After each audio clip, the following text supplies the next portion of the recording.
Hello and welcome to the Hot Seat. I'm here with Dr. Daphne Halikiopoulou of the LSE. We're talking about the far right and radical right. Dr. Daphne, are we seeing a rise of the far right in Europe? Yes, we are. At least this is what recent electoral results are indicating across Europe. So, for example, in the recent French presidential elections, Marine Le Pen got almost 18% of the vote, which is even more than Jean-Marie Le Pen had received back in 2001. The more recent election in Greece witnessed both the rise of far-right parties such as Independent Greeks. They got 10% of the vote with 33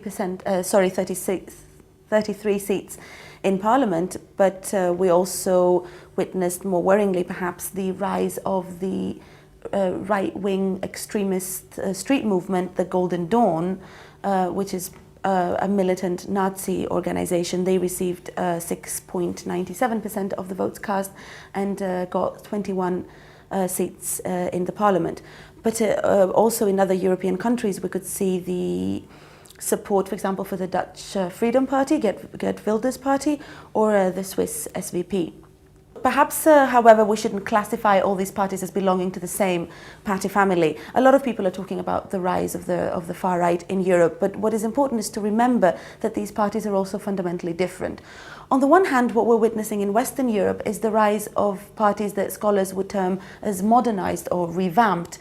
These are parties, for example, as I said, the SVP, the Dutch Freedom Party, even to an extent the BNP and the Front National. These are parties that are trying to detach themselves from their old fascist or Nazi ties. These are parties that are trying to revamp their rhetoric to steer away from traditional racial discrimination, traditional racism. So, for example, like these Western European parties are now steering towards targeting particularly Muslim extremism. So they're saying it's not that we target immigration because these people are racially different. We don't target them because of their blood origins, but we target them because of their ideas. We target them because of their beliefs. We want to exclude them because they are intolerant and because allowing them in our society would imperil our liberal democratic values, which is what we stand for. On the other hand, the Greek Golden Dawn isn't like that at all. It is the extreme face of the extreme right, if you like.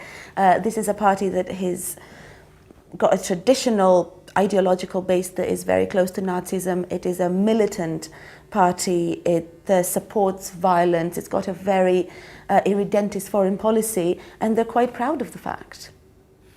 So what factors explain the rise of the far right? You've already touched on the cultural factors to do with tolerance and Western liberal democracy, but economic factors are often cited as a major reason behind the rise of the far right. So what is underpinning this rise that we're seeing? Yeah, so as you say, the classic model is that it's known as the demand model that looks at economic crisis as linked to the rise of the far right. For example, scholars have used theories along these lines to explain the rise of fascism in interwar Germany, for example. But the problem, so what these theories are saying is that crisis creates a pathology in society. It creates a society that consists of winners and losers, and it is those losers that as protest will then resort to parties of the extreme or the radical right. But the problem with these theories is that, yes, they explain the demand base of this type of politics, but not all economic crises have produced the support for radical right politics. So, for example, the oil crisis in the 1970s didn't produce a dramatic support for the right. So that compels us to also look at supply, in other words, to look at how these parties themselves change and revamp their rhetoric to make their stances attractive to the electorate. And it's also interesting to look at, of course, the political opportunity structures, to look at the party system itself and how support for fringe parties has a space or not.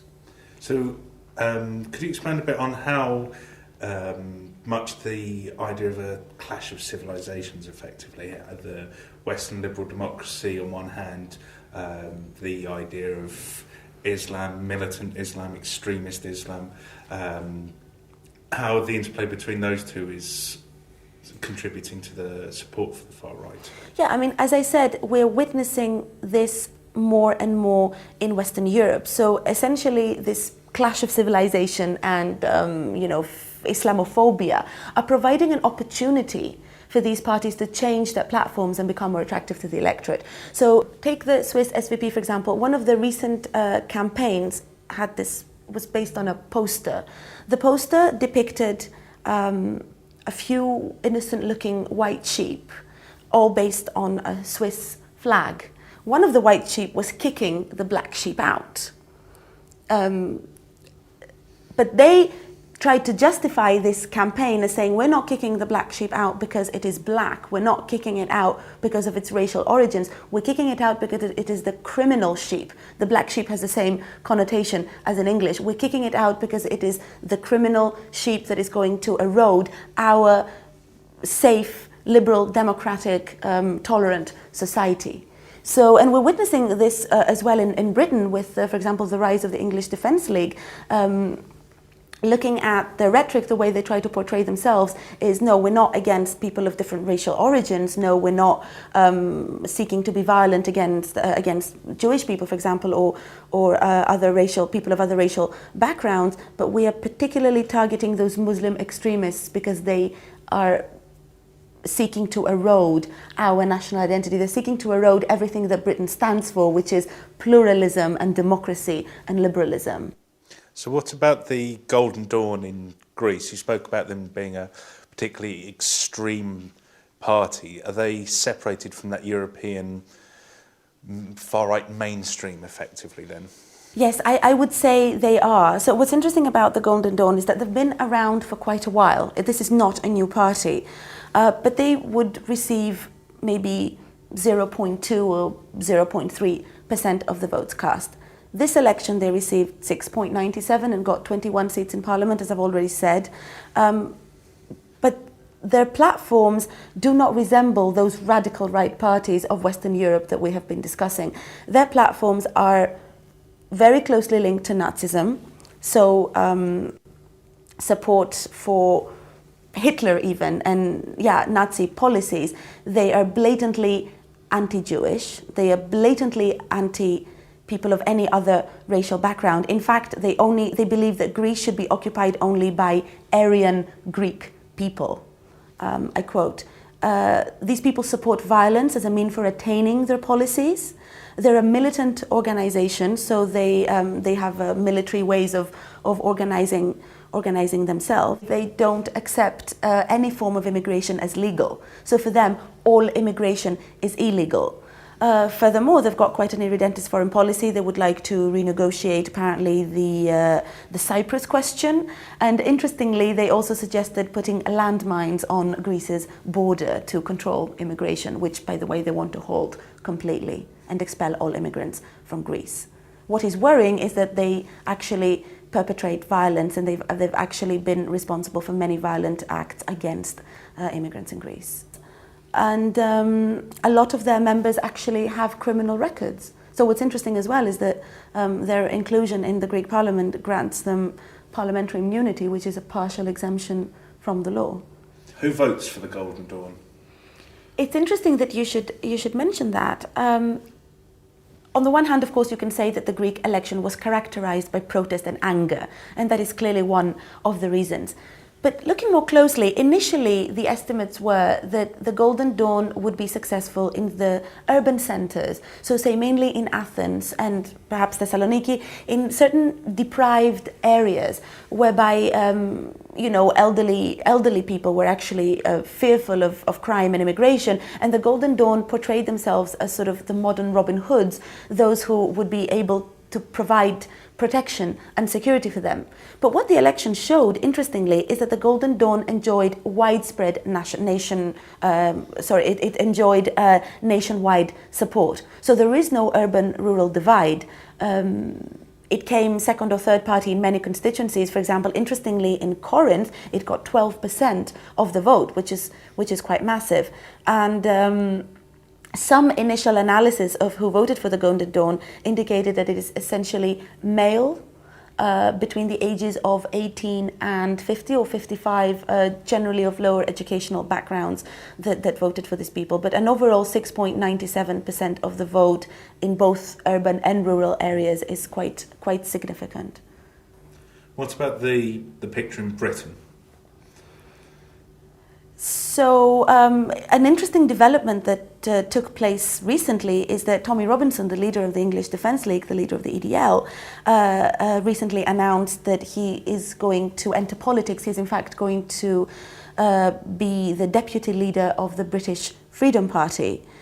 I think this is an interesting development in that in seeing what kind of political space is occupied by the BNP, which didn't do very well in the previous elections, and therefore is considered by many as a force that is declining in British politics, and how now forces from the English Defence League are trying to occupy that political space. Interestingly, they're doing exactly what I was talking about earlier on. So the EDL and the British Freedom Party, from what I've seen, they're trying to use this rhetoric, this anti-extremist, anti-Muslim extremist, Islamophobic kind of rhetoric to counter the BNP and get support, whereas the BNP is a party that hasn't been successful in trying to modernize and revamp its rhetoric and in detaching itself from fascism to the same extent. So is this new party trying to outflank the BNP to the right, or take over the same ground that the BNP have been trying to hold on to for the last few years? What is interesting about these parties is to what extent they're attracting voters that are extreme, or to what extent they're attracting voters that are more mainstream and anti-immigrant.